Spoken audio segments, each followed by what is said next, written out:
Recipe టేబుల్కు స్వాగతం. ఈరోజు chicken sandwich recipe ఎలా ప్రిపేర్ చేసుకోవాలో చూద్దాం. ఈ చికెన్ శాండ్విచ్ను బ్రేక్ఫాస్ట్గా కానీ లేదంటే ఈవినింగ్ స్నాక్ రెసిపీగా కానీ తినవచ్చు. చాలా టేస్టీగా ఉంటుంది, అలాగే చాలా సింపుల్గా ప్రిపేర్ చేసుకోవచ్చు. కావాల్సిన పదార్థాలు ఏంటో చూద్దాం.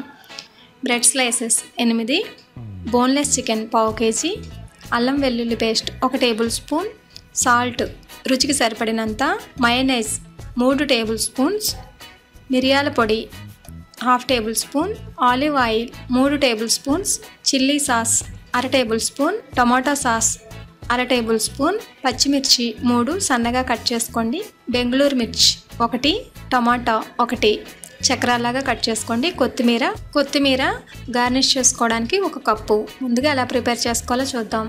ఒక ప్యాన్లో ఆయిల్ వేసి చికెన్ వేసి అందులో అల్లం వెల్లుల్లి పేస్ట్, ఉప్పు వేసి బాగా ఫ్రై చేసుకోండి. బాగా ఫ్రై అయిన తర్వాత సన్నగా కట్ చేసిన పచ్చిమిర్చిని కూడా వేసుకుని వాటర్ ఇంకిపోయేంత వరకు ఇలా ఉడికించుకోండి.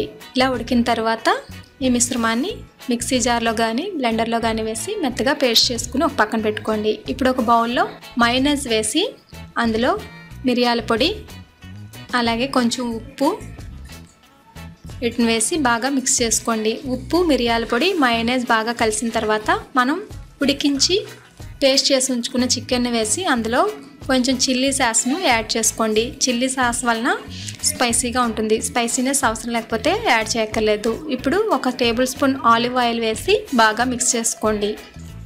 ఆలివ్ ఆయిల్ అయితే చాలా టేస్టీగా ఉంటుంది. ఆలివ్ ఆయిల్ లేకపోతే రెగ్యులర్గా సన్ఫ్లవర్ ఆయిల్ లేదా గ్రౌండ్నట్ ఆయిల్ అయినా వేసుకోవచ్చు. ఇప్పుడు ఒక బ్రెడ్ స్లైస్ తీసుకుని ఆయిల్ను అప్లై చేయండి.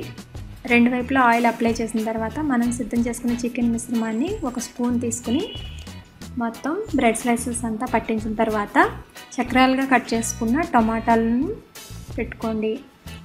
తర్వాత క్యాప్సికమ్ కూడా 2 ముక్కలను పెట్టుకుని పైన టమాటా సాస్ చల్లుకోండి.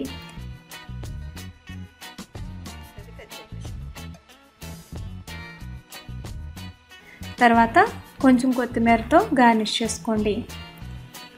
కొత్తిమీర లేదా పుదీనా అయినా వేసుకోవచ్చు, మీ చాయిస్ని బట్టి వేసుకోండి. ఇప్పుడు వేరొక బ్రెడ్ స్లైస్ ఉంది కదా, ఆ బ్రెడ్ స్లైస్ను పైన పెట్టి ఇలా గట్టిగా ప్రెస్ చేయండి. 2 చేతులతో అదుముకోండి. ఇలా అదుముకుని సిద్ధం చేసుకుని పక్కన పెట్టుకోండి. ఇలా అన్ని బ్రెడ్ స్లైసెస్కు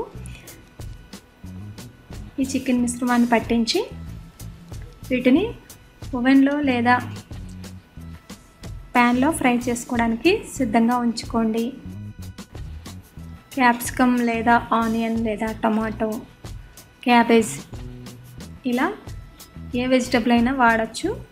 మీ రుచిని బట్టి మీకు ఇష్టమైంది యాడ్ చేసుకోండి.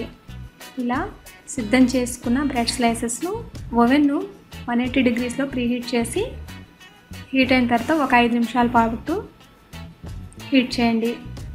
తర్వాత బయటకు తీయండి. ఓవెన్ లేని వారు డైరెక్ట్గా తవా మీదైనా ఫ్రై చేసుకోవచ్చు. చూసారు కదా, ఎంతో రుచిగా ఉండే చికెన్ శాండ్విచ్ రెసిపీ మీరు కూడా ప్రిపేర్ చేయండి. అలాగే మీ అమూల్యమైన ఫీడ్బ్యాక్ను నాకు పంపించండి.